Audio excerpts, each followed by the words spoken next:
किसान भाइयों, आज की इस वीडियो में हम जानेंगे सरसों की बिजाई के समय हमें कौन कौन सी खाद और किस समय किस चीज़ का प्रयोग करना चाहिए। आइए जानते हैं। नंबर एक, सरसों की उन्नतशील प्रजातियां। नंबर दो, जलवायु और भूमि की आवश्यकता। नंबर तीन, भूमि की तैयारी। नंबर चार, बीज दर। नंबर पाँच, बीज का शोधन। नंबर छः, बुवाई के लिए उपयुक्त समय। नंबर सात, फसल में सिंचाई। नंबर आठ, खाद और उर्वरकों का प्रयोग। नंबर नौ, खरपतवार का नियंत्रण। नंबर दस, फसल में लगने वाले रोगों का नियंत्रण। नंबर 11, फसल में कीट की रोकथाम। नंबर 12, फसल की कटाई और भंडारण। नंबर 13, उपज। तो आइए एक एक करके इन सब के बारे में डिटेल से जानते हैं। सरसों का रबी की तिलनी फसल में एक प्रमुख स्थान है। सरसों की खेती समित सिंचाई की दशा में भी अधिक लाभदायक फसल है। सरसों की फसल के लिए उन्नत विधियां अपनाने से उत्पन्न एवं उत्पादक में बहुत ही वृद्धि होती है। सरसों की उन्नतशील प्रजातियां।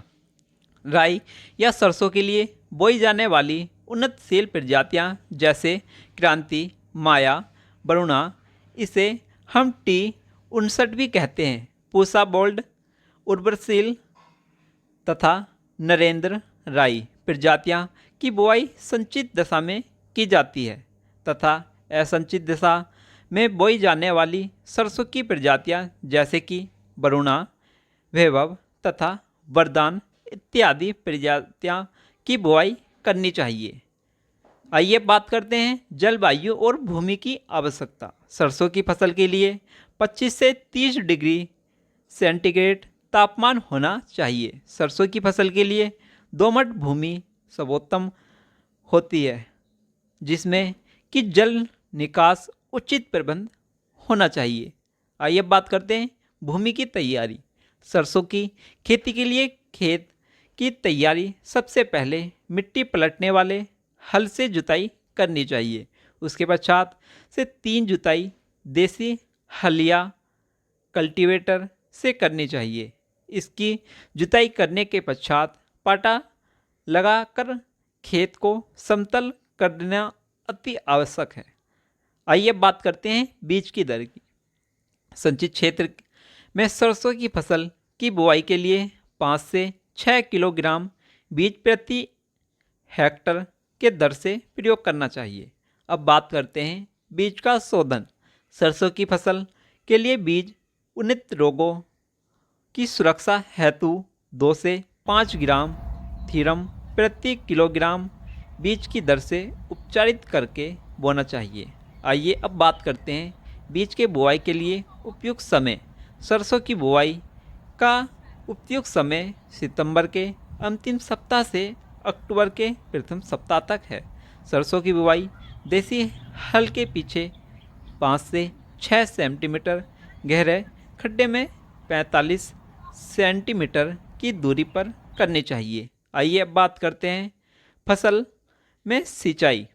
सरसों की फसल में पहली सिंचाई फूल आने के समय तथा दूसरी सिंचाई फलियां के दाने भरने की आवश्यकता में करना चाहिए। यदि जाड़े में वर्षा हो जाती है तो दूसरी सिंचाई ना भी करें तो उपज अच्छी प्राप्त हो जाती है।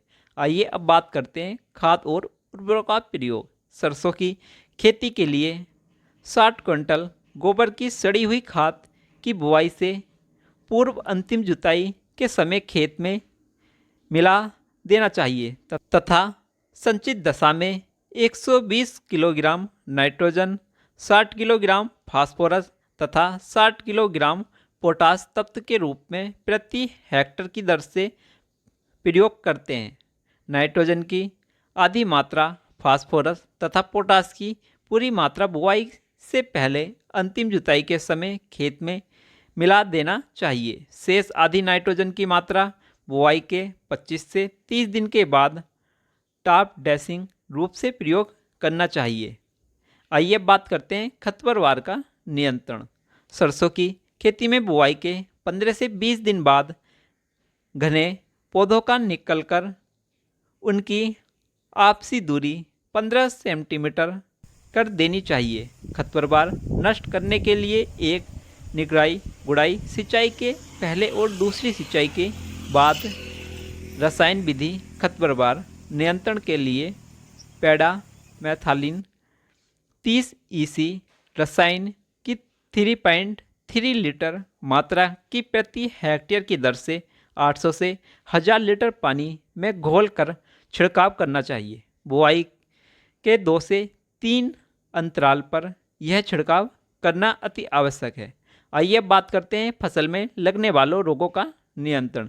सरसों की फसल में प्रमुख रोग जैसे आल्ट नेरिया, पत्ती झुलसा रोग, सफ़ेद कीटा रोग, चूर्ण आस्था रोग तथा तुलसाता रोग फसल में लगते हैं।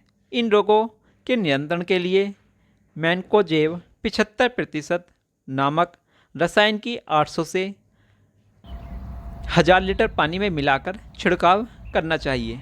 आइए अब बात करते हैं फसल में कीट की रोकथाम। सरसों में कीट अलग अलग तरह से होते हैं। सरसों की आरा मक्खी, यह काले रंग की घरेलू मक्खी से छोटी होती है। मादा का अंडा रोपण आरे के आकार का होने के कारण इसे आरा मक्खी कहते हैं।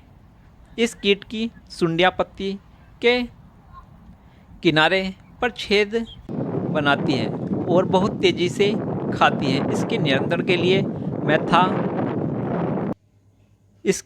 के लिए मेथाइन 500 ईसी 1.5 लीटर की 700 से 800 लीटर पानी में घोलकर छिड़काव करना चाहिए।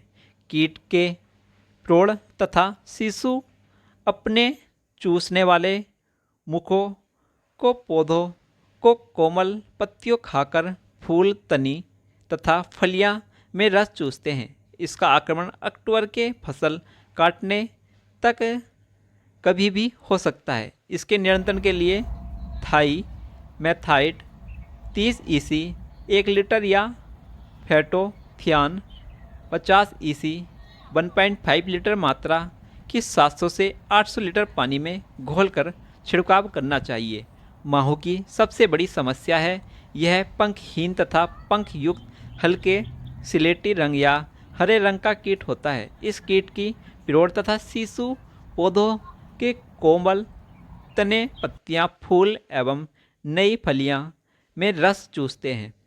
इस कीट का प्रकोप दिसंबर से मार्च तक रहता है। इसके नियंत्रण के लिए थाईमेथाइट 30 ईसी से 1 लीटर, फेटोथियान 50 ईसी से 1 लीटर मात्रा की 700 से 800 लीटर पानी में घोल बनाकर छिड़काव करना अति आवश्यक है। आइए अब जानते हैं फसल की कटाई और भंडारण।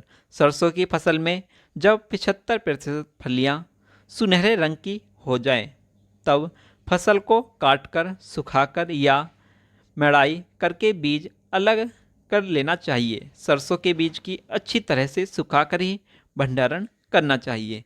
अब जानते हैं उपज के बारे में। असंचित क्षेत्रों में इसकी पैदावार 20 से 25 क्विंटल तक तथा संचित क्षेत्रों में 25 से 30 क्विंटल प्रति हेक्टेयर तक प्राप्त की जा सकती है। दोस्तों, आज की इस वीडियो को किसान हित में ज़्यादा से ज़्यादा शेयर करें ताकि सभी किसान भाइयों को यह जानकारी समय से मिल सके। नमस्कार दोस्तों।